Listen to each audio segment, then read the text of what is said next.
वो हॉबिट तालाब में मछली पकड़ रहे होते हैं और इनमें से एक हॉबिट के कांटे में मछली फंस जाती है और ये मछली बहुत बड़ी होती है, इसलिए वो मछली को ऊपर नहीं खींच पाता और तालाब में गिर जाता है और मछली उसे खींचना शुरू करती है। अब जब वो तालाब के अंदर पहुंच जाता है तभी उसकी नजर तालाब में उस रिंग पर पड़ती है जो आज से कई 100 साल पहले इस तालाब में गिरी होती है और ये वही रिंग है जो आज फ्रोडो के पास है। वो हॉबिट उस रिंग को उठा लेता है और तालाब से बाहर आ जाता है। तभी वहां पर दूसरा हॉबिट भी आ जाता है और इस हॉबिट का नाम स्मीगल होता है जो आज फ्रोडो के साथ है और गोलम के नाम से जाना जाता है। अब इन दोनों को उस रिंग को देखकर उसका नशा हो जाता है, दोनों उसे लेना चाहते हैं। स्मीगल बोलता है कि मुझे ये रिंग दे दो, लेकिन वो उसे ये रिंग नहीं देना चाहता। इन दोनों के बीच में हाथापाई होती है और स्मीगल उसे मार देता है। इसके बाद स्मीगल के लोग उसे उसकी जगह से निकाल देते हैं और वो गुफाओं में चला जाता है और अब स्मीगल गुफाओं में रहना शुरू कर देता है। वो मछलियां खाता है और उन अंधेरी गुफाओं में अकेला रहता है। धीरे धीरे वक्त बीतता है और 2500 साल बाद स्मीगल का रूप पूरी तरह से बदल जाता है। कहानी वापस प्रेजेंट में आती है और वहां पर ये दिखाते हैं कि गोलम अब इन दोनों को आगे के सफर पर ले जा रहा है और ये मॉर्डोर से अब बहुत दूर नहीं है। और यहाँ पर गोलम एक बार फिर अपने अच्छे मन और बुरे मन से लड़ रहा होता है। उसका अच्छा मन हालांकि ये कहता है कि उसे गलत नहीं सोचना चाहिए, पर उसका बुरा मन कहता है कि इन दोनों को मार दो और रिंग हासिल कर लो। हालांकि अब गोलम को फ्रोडो पर विश्वास भी नहीं है, इसीलिए वो प्लान बनाता है कि वो इन दोनों को रास्ते में मार देगा और रिंग हासिल कर लेगा। और जब वो प्लान बना रहा होता है, अपने आप से बातें कर रहा होता है, तभी पीछे से सैम आ जाता है और वो उसकी सारी बातें सुन लेता है। और इसके बाद सैम गोलम को मारता है और तभी फ्रोडो उठ जाता है। वो सैम को मना करता है। वो कहता है कि हम इसके बिना मॉर्डोर नहीं पहुंच सकते। सैम बोलता है कि मैंने खुद अपने कानों से सुना है कि ये हमें मारना चाहता है। फ्रोडो बोलता है कि इसके अलावा हमें कोई भी मॉर्डोर का रास्ता नहीं दिखा सकता। और अब ये तीनों आगे बढ़ने लगते हैं और गोलम फ्रोडो को भड़काने की भी कोशिश करता है। वो कहता है कि ये मोटा तुमसे झूठ बोलता है और ये तुमसे रिंग छीनना चाहता है। वहीं दूसरी तरफ गैंडोल्फ और उसके आदमी आइसेनगार्ड पहुंच जाते हैं जहां एंट्स ने सारूमन को कैद किया होता है। और वहां पहुंचने के बाद गैंडोल्फ सारूमन से बोलते हैं कि हमें दुश्मन के सारे राज बता दो, लेकिन सारूमन मना कर देता है। सारूमन के साथ वहां पर एक और आदमी होता है जो राजा थियोडस का आदमी होता है और इसका नाम ग्रीमा है और इसी की मदद से सारूमन ने थियोडस पर जादू किया था और उसे अपने वश में किया था। राजा थियोडस ग्रीमा को बोलते कि तुम सारूमन का साथ छोड़ दो और आजाद हो जाओ और यहाँ नीचे आ जाओ, पर सारूमन बोलता है कि ये आजाद नहीं हो सकता, ये मेरा गुलाम है और उसे मारने लगता है। इसके बाद जब सारूमन गैंडोल्फ से बातें कर रहा होता है तो पीछे से ग्रीमा आता है। वो अपना चाकू निकालता है और सारूमन को कई चाकू मारता है और तभी नीचे से एल्फ एक तीर मारता है और वो तीर सीधा ग्रीमा की छाती पर लगता है। ग्रीमा मर जाता है और सारूमन भी ऊपर से नीचे गिर जाता है और एक बहुत बड़ी नुकीली लकड़ी उसके शरीर के आर पार हो जाती है। सारूमन के पास एक जादुई गोला भी होता है और वो गोला पानी में गिर जाता है जिसे हॉबिट पिपिन उठा लेता है। गैंडोल्फ बोलते हैं कि वो गोला मुझे दे दो और गैंडोल्फ उस गोले को ले लेते हैं और इसके बाद ये सब वहां से निकल जाते हैं। अब एक बार रात को जब सब सो रहे होते हैं तभी पिपिन, जिसने गैंडोल्फ को वो जादुई गोला दिया होता है, वो गैंडोल्फ के पास जाकर सोते हुए गैंडोल्फ के हाथ से वो गोला ले लेता है और जैसे वो उस जादुई गोले को अपने हाथ में पकड़ता है पिपिन को कुछ हो जाता है। गोला पूरी तरह से आग की तरह लाल हो जाता है। दरअसल ये सारोन का गोला होता है जिससे सारूमन सारोन से बातें किया करता था। और तभी गैंडोल्फ भी उठ जाते हैं और वो बड़ी मुश्किल से उस गोले को उससे वापस लेते हैं और पिपिन बेहोश हो जाता है। और जब वो होश में आता है तो गैंडोल्फ उससे पूछते हैं कि उसने क्या देखा। वो बोलता है कि मैंने एक शहर को देखा जो जल रहा था, जहां पर एक पेड़ था जो पूरी तरह से सूखा हुआ था और मैंने सारूमन की जलती हुई आंख को भी देखा। उसने मेरा नाम पूछा। गैंडोल्फ बोलते हैं क्या तुमने उसे फ्रोडो और रिंग के बारे में कुछ बताया? पिपिन बोलता है कि नहीं, मैंने उसे उनके बारे में कुछ नहीं बताया। दरअसल पिपिन ने मिनास टीरिथ शहर को जलते हुए देखा था, यानी सौरोन का अगला निशाना मिनास टीरिथ शहर है जो कि गोंडोर में एक खूबसूरत शहर है जिसे राजाओं का शहर भी कहा जाता है। और गोंडोर का असली वारिस एरागोन है और सारोन के दिल में कहीं ना कहीं एरागोन का डर भी होता है क्योंकि कई 100 साल पहले एरागोन के पूर्वजों ने ही सारोन की उंगली काटकर उस रिंग को हासिल किया था जिससे उसका खात्मा हो गया था। गैंडोल्फ बोलते कि सारोन नहीं चाहता कि मिडिल अर्थ के लोग एक हो जाएं। गैंडोल्फ ये फैसला करते हैं कि वो गोंडोर जाएंगे और वो अपने साथ पिपिन को भी ले जाते हैं और ये दोनों गोंडोर के शहर मिनास टीरिथ पहुंच जाते हैं। यहाँ का राजा बोरोमिर और फेरेमिर का पिता होता है और वो अपने बेटे बोरोमिर की मौत से बहुत दुखी होता है क्योंकि वो उससे बहुत प्यार करता था, पर वो अपने छोटे बेटे फेरेमिर से बिल्कुल भी प्यार नहीं करता। यहाँ का राजा रोहान राज्य की मदद नहीं लेना चाहता क्योंकि उनके साथ एरागोन होता है जो कि गोंडोर की राजगद्दी का असली वारिस है और वो अपने राज्य को नहीं खोना चाहता, इसीलिए वो रोहान राज्य की मदद लेने से इनकार कर देता है। गैंडोल्फ पिपिन को बताते हैं कि सौरोन की पूरी ताकत इकट्ठी हो चुकी है और उसके साथ साथ हजारों इंसान भी उसके साथ मिल चुके हैं और अब वो बहुत जल्द गोंडोर पर हमला करेगा और गोंडोर को खत्म कर देगा। पिपिन बोलता है कि हमें तुम पर विश्वास है। गैंडोल्फ बोलते हैं सौरोन ने अभी तक अपने सबसे खतरनाक सैनिक को छुपा कर रखा है और अब वो उसकी सेना की अगुवाई करेगा। कहते हैं उसे कोई नहीं मार सकता और ये वही है जिसने फ्रोडो को अपनी तलवार से घायल किया था। गैंडोल्फ उस साय की बात कर रहे होते हैं जो ड्रैगन पर बैठकर रिंग ढूंढ रहा होता है। वहीं दूसरी तरफ फ्रोडो और सैम गोलम के साथ आगे बढ़ रहे होते हैं और वो जंगल से होते हुए मॉर्डोर तक पहुंच जाते हैं और यहाँ से आगे जाने के लिए इन्हें सीढ़ियों से ऊपर पहाड़ की चोटी तक पहुंचना होगा और यहाँ हजारों सीढ़ियां होती है जिन पर चढ़ना इतना आसान नहीं है। कभी भी ऊपर चढ़ते हुए चट्टान की सीढ़ियों से पैर फिसलकर इनकी मौत हो सकती है। यहाँ पर सारोन की सेना और ड्रैगन वाला साय भी होता है पर वो इन्हें नहीं देख पाते और ये तीनों बड़ी मुश्किल से उन सीढ़ियों से होते हुए ऊपर चट्टान तक पहुंच जाते हैं। इसके बाद रात को जब ये सो रहे होते हैं तो गोलम इनकी बची हुई रोटी चुराकर पहाड़ से नीचे फेंक देता है और रोटी का कुछ चूरा सैम के कपड़ों में डाल देता है। जब फ्रोडो और सैम उठते हैं तो वो देखते हैं कि उनकी बची हुई रोटी उनके बैग में नहीं है। ये एल्विस रोटी होती है जिसका एक टुकड़ा खाने से पेट भर जाता है। सैम बोलता है कि रोटी गोलम ने चुराई होगी। गोलम बोलता है कि मैंने इसे नहीं किया, मैं तो रोटी खाता ही नहीं। और वो फ्रोडो को सैम के कपड़ों पर रोटी का चूरा दिखाता है और बोलता है कि जब आप नहीं देखते तो मैं इस मोटे का मुंह भरा हुआ देखता हूं, रोटी इसी ने खाई है। सैम गोलम को मारने लगता है पर फ्रोडो से मना करता है। फ्रोडो की हालत अच्छी नहीं है क्योंकि रिंग के असर से और साय की तलवार के वार से वो लगातार कमजोर हो रहा होता है। सैम बोलता है कि तुम्हारी हालत बिल्कुल अच्छी नहीं है और मैं जानता हूं कि ये रिंग की वजह से है। अगर तुम चाहो तो कुछ देर के लिए रिंग को मैं अपने पास रख लेता हूं। फ्रोडो से धक्का देता है और बोलता है पीछे हटो, क्योंकि उसे लगता है कि सैम उससे रिंग हासिल कर रहा है। फ्रोडो सैम को बोलता है कि तुम वापस घर चले जाओ। इस बात से सैम को बहुत दुख होता है और गोलम अपनी चाल में कामयाब हो जाता है। वहीं दूसरी तरफ गोंडोर का राजा रोहान राज्य की मदद नहीं लेना चाहता, पर गैंडोल्फ हॉबिट की मदद से मदद की मशाले जलाकर रोहान को मदद का इशारा कर देते हैं और अब रोहान गोंडोर की मदद के लिए आ रहा है, जिसमें एरागॉन, इमली और एल्फ भी होते हैं। और जब ये अपनी पूरी सेना के साथ गोंडोर की तरफ आगे होते हैं तो एक रात आर्विन के पिता जो कि एल्व्स के राजा हैं, वो एरागॉन के पास आते हैं। वो उसे बताते हैं कि आर्विन मर रही है क्योंकि अंधेरे की ताकत बढ़ रही है और जैसे जैसे अंधेरे की ताकत बढ़ेगी सितारों की ताकत कम हो जाएगी और आर्विन मर जाएगी। एरागॉन आर्विन से बहुत प्यार करता है और वो किसी भी कीमत पर आर्विन को मरने नहीं देना चाहता। आर्विन के पिता एरागॉन को ये भी बोलते हैं कि तुम इस जंग को नहीं जीत सकते, दुश्मन की तादाद बहुत ज्यादा है। वो कहते हैं कि अभी भी पहाड़ों में बहुत से खूनी लुटेरों के साए हैं, तुम उन्हें भी अपने साथ शामिल कर लो। एरागॉन बोलता है कि उन पर विश्वास नहीं कर सकते, वो नहीं आएंगे।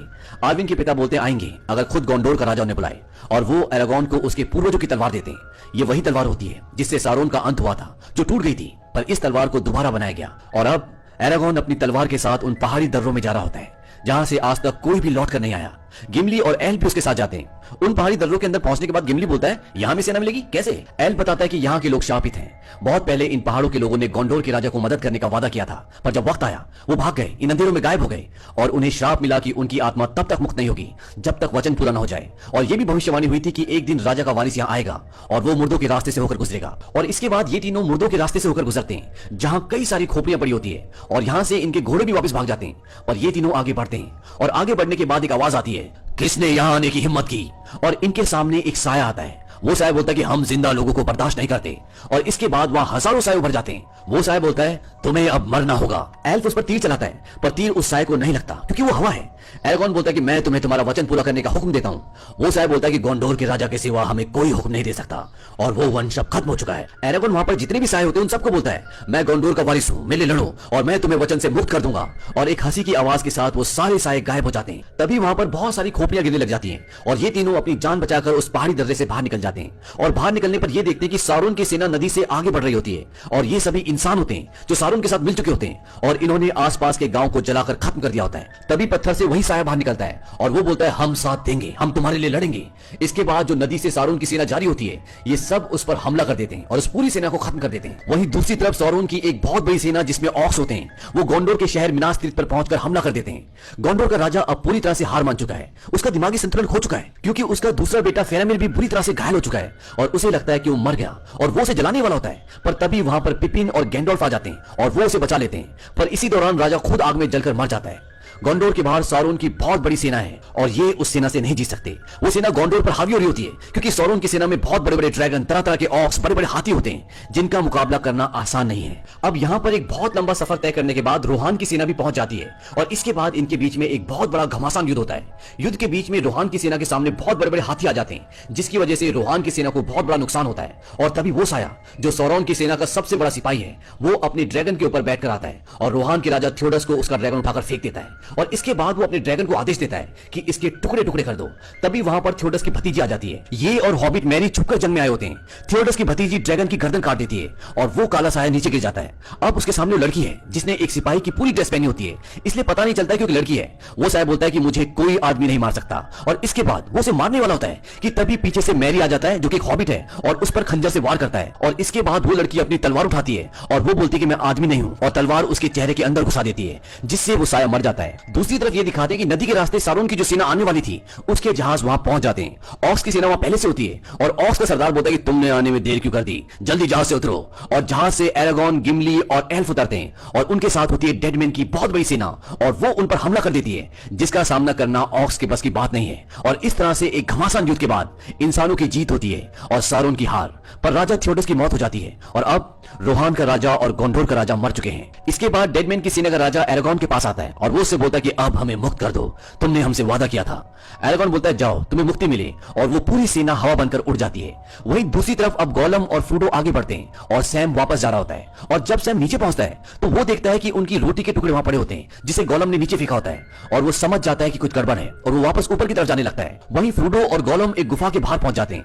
गोलम फ्रोडो को बोलता है कि तुम्हें यहां से अंदर जाना होगा क्योंकि ये एक रास्ता है। और जब फ्रोडो अंदर जाता है तो वहां बहुत बड़े बड़े जाले होते हैं और फिर वहां पर एक बहुत बड़ी मकड़ी आती है जो फ्रोडो को मारना चाहती है। दरअसल गोलम जानबूझकर फ्रोडो को यहां लाया होता है ताकि वो मकड़ी उसे मार दे और बाद में वो रिंग ले ले, पर फ्रोडो मकड़ी की आंखों से ओझल हो जाता है। पर तभी गोलम उस पर हमला कर देता है और उन दोनों की हाथापाई में गोलम चट्टान से नीचे गिर जाता है और फ्रोडो अब वहां से निकलने की कोशिश करता है। फ्रोडो कमजोर है क्योंकि रिंग जैसे जैसे सौरोन के करीब मॉर्डोर के अंदर पहुंच रही है वो फ्रोडो पर हावी हो रही है। अब जब फ्रोडो वहां से आगे बढ़ता है तो वो विशाल मकड़ी पीछे से आकर फ्रोडो को डंक मार देती है जिससे फ्रोडो बेहोश हो जाता है और वो मकड़ी उसे अपने जाल में लपेट लेती है। पर इससे पहले कि मकड़ी फ्रोडो को वहां से ले जा पाती, सैम वहां पहुंच जाता है और वो मकड़ी से लड़ता है जिसमें सैम की जान जाते जाते बचती है। पर सैम मकड़ी को घायल कर देता है और मकड़ी वहां से भाग जाती है। इसके बाद सैम फ्रोडो को उठाने की कोशिश करता है पर सैम की किसी बात का कोई जवाब नहीं मिलता। सैम बोलता है कि तुम मुझे छोड़कर चले गए।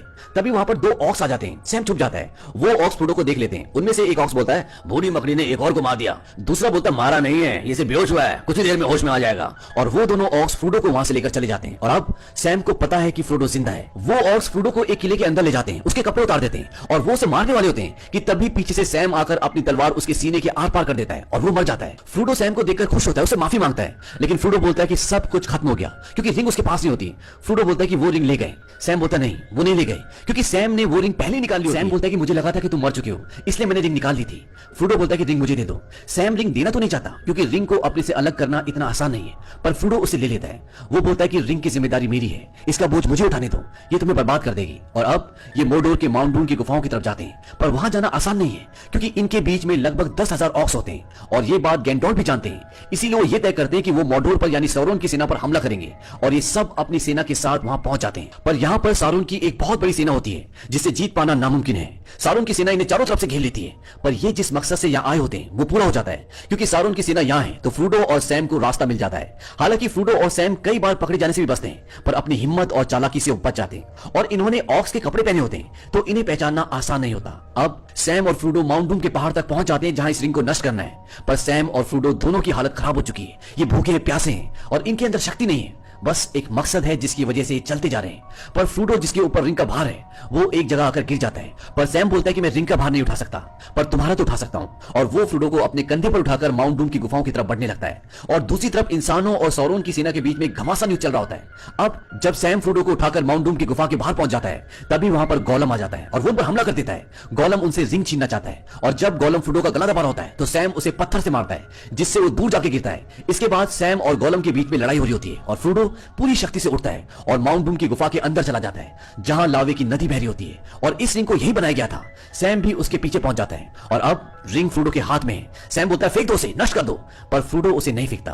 वो बोलता है ये रिंग मेरी है। वो उसके मुंह में आ जाता है ठीक वैसे ही जैसे कई 100 साल पहले वो राजा आया था जिसे सबसे पहले ये रिंग मिली थी और फ्रोडो उस रिंग को पहन लेता है। जैसे वो रिंग पहनता है वो गायब हो जाता है और रिंग पहनने की वजह से सौरोन को पता चल जाता है कि रिंग माउंट डूम की गुफा में है और तभी सौरोन की ड्रैगन जो जंग में होते हैं वो माउंट डूम की गुफाओं की तरफ बढ़ते हैं। यहाँ फ्रोडो गायब होकर उस गुफा से निकलना चाहता है पर तभी वहां पर गोलम आ जाता है और गोलम को उसके पैरों के निशान से पता चल जाता है कि फ्रोडो कहां है। वो दोबारा उस पर हमला कर देता है और फ्रोडो की उस उंगली को अपने दांतों से काटकर अलग कर देता है जिसमें उसने रिंग पहनी हुई होती है। इसके बाद फ्रोडो दिखने लग जाता है और रिंग आ जाती है गोलम के पास। गोलम रिंग पाकर बहुत खुश होता है लेकिन तभी फ्रोडो उस रिंग को छीनने की कोशिश करता है। वहीं दूसरी तरफ इंसानों की सेना सौरोन की सेना से हार रही होती है और यहाँ रिंग गोलम के पास चली जाती है। अब जब फ्रोडो उससे रिंग छीनने की कोशिश कर रहा होता है तभी वो दोनों पहाड़ से नीचे गिर जाते हैं और नीचे लावे की नदी बह रही होती है, पर फ्रोडो चट्टान पकड़ लेता है और गोलम उस लावे की नदी में गिर जाता है। सैम फ्रोडो को ऊपर खींच लेता है और नीचे रिंग धीरे धीरे उस लावे में पिघल जाती है और वहीं पहुंच जाती है जहां